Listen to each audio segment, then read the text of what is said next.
Hello, my fellow welt lovers. Alright, let's get this out of the way first before anyone tries to tattoo it on their forehead.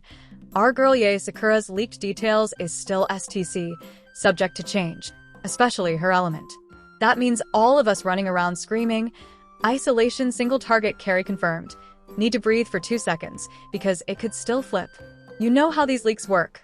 1 week she's ice, the next week she's fire, and by release, she could be imaginary just to ruin everyone's jade saving plans.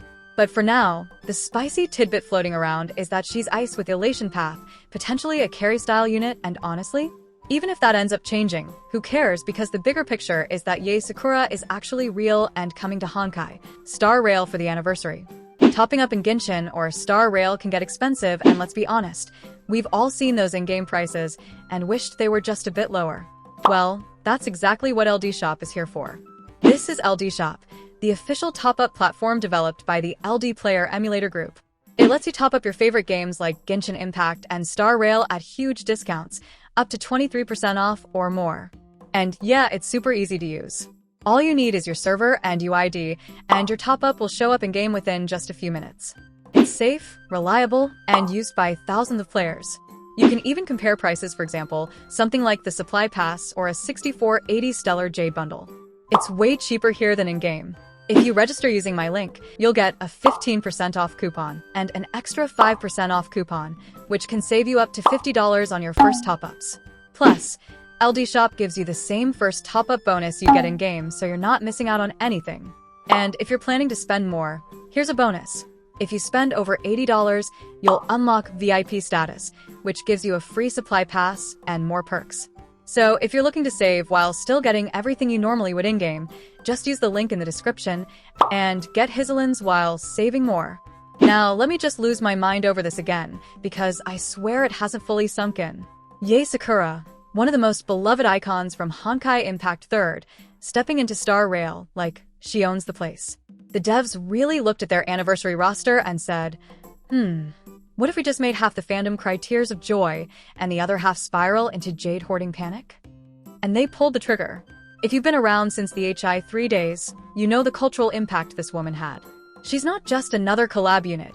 She's an era-defining character, dripping with lore, trauma, and some of the most beautiful designs ever cooked up by miHoYo.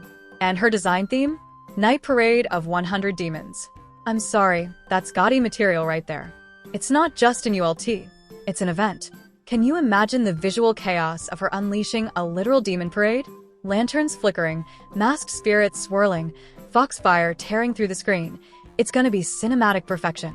Jinglu gave us an elegant sword dance, but Sakura's about to throw a full festival of demon chaos right at the enemies, and I'm already ready to sim for it. The leak also mentioned something about her team being called Elation Battleship, which is just the most cracked name ever. Like hello? They're designing a whole squad archetype just for her.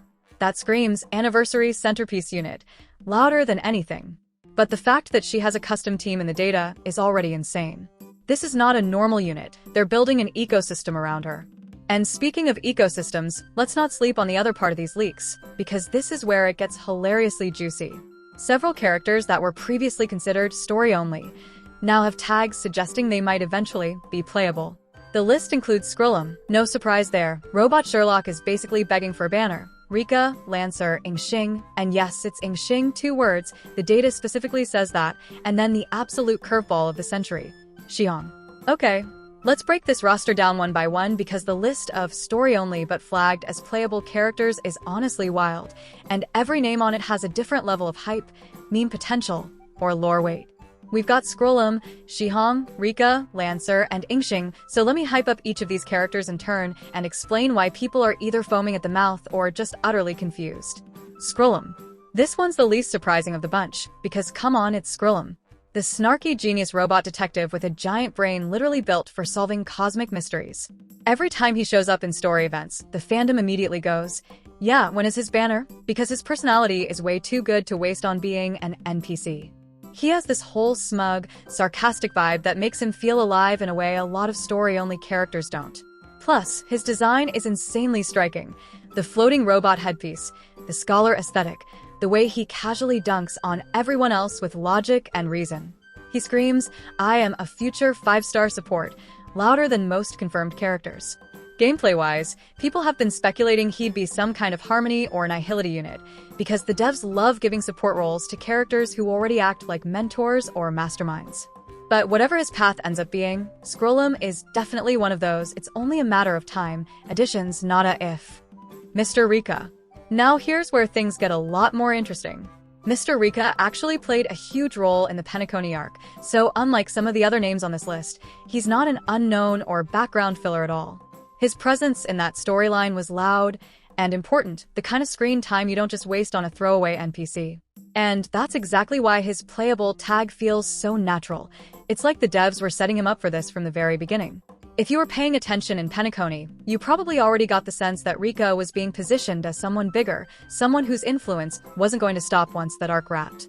So the moment his name showed up in the data, fans immediately started speculating not if he'll be playable, but when. And honestly, given how crucial his role already was, I'd say it's only a matter of time before Mr. Rika joins our roster. Lancer. Alright, this one comes with a twist. Originally, there were tons of rumors flying around that he might become fully playable, which had everyone freaking out at the idea of him joining Archer and Saber in our roster. But in the end, he was just implemented as an NPC for the collab storyline. That doesn't mean the devs couldn't bring him back someday. His data flag suggests the possibility is still there. But for now, Lancer feels more like a cool cameo that the files accidentally teased too hard. If they ever decided to give him the full banner treatment, the hype would be insane, but as it stands, he's just one of those almost but not quite playables sitting in the database. Ingen. And finally, the big boy, the one everyone's waiting for, Ingen. Yes, spelled with 2 words in the data, don't get tripped up. Now, unlike Xihong or Rika, Ingen is absolutely a major lore character, and fans have been begging for him since his backstory dropped. His ties to the Xianzhou Alliance and his importance to the whole cursed weapon lore make him a walking banner hype machine. Whenever people talk about story-only characters we want playable, Ingen is almost always at the top of the list. He's got the design potential, the tragic lore, the fanbase already locked in, it's a done deal. And now that the data tags have basically confirmed him as eventually playable, it's no longer a question of if, but when. Imagine his drip marketing splash art. Imagine his combat animations. This man is going to break the internet the moment he's revealed. Now, if you're asking, who the hell is Xihong? Don't worry, because literally everyone asked the same thing. Yubacha himself was like, yeah, he's just some random Luofu NPC who, for no reason at all, got flagged as playable in the files. Like, what? Imagine you're chilling in Luofu, side-questing with some nobody merchant, and the devs are in the background like, oh, by the way, tag this guy as playable for the future. Playable in what way? As a 5-star Godslayer? A 4-star meme? Nobody knows. The man has 0 hype, 0 lore weight, and now he's technically in the same future playable bucket as Ingen, who the fandom has been begging for since his lore dropped. If Xihong gets a banner before Venturin, I swear the entire community is going to riot, cry, and meme at the same time. Now, let's combine all of this with the fact that the Anniversary is the stage for Yae Sakura's grand entrance. If they're brave enough to pull her in, who else might follow later? Could we actually see more Honkai Impact 3rd crossovers? Kiana? Mei? Fu Hua? Bro, if they go down this road, my wallet is already in critical condition. Well, it was the first breadcrumb, Sakura is the confirmation, and now the door is wide open. So, here's the burning question. If Yae Sakura really is isolation, is she going to dethrone Jinglu? And my answer is, probably not in a one-to-one way. MiHoYo doesn't design characters to just reskin each other. Jinglu is the eat the entire field and turn your skill points into sword spam queen. Yae might end up being more ULT-centric, more burst-focused, maybe even summoning demons as follow-up units. Even if her element changes, her role is likely going to be unique enough that you'll want her and Jinglu. That's how they get you. They don't replace, they stack. And with all this Anniversary hype, let me drop a friendly reminder. Don't burn all your stellar jades on reruns right now. We still don't know Yae's exact banner phase, or what reruns she'll share space with. And you know how Anniversary banners are, stacked to the brim, designed to hurt your wallet. So save, hoard, cry in your dailies, and prepare for suffering. To wrap this all up in a neat, chaotic bow, Yae Sakura is coming. Her element is STC, so don't carve it in stone. She's rocking the Night Parade of 100 Demons aesthetic. Her synergy is apparently Elation Battleship. Scrollum and Ingen are flagged as future playables, and Xihong is just living his best random NPC life while being secretly destined for greatness. This anniversary is shaping up to be historic, messy, and absolutely unforgettable. Now tell me, are you pulling for Sakura no matter what her element ends up being?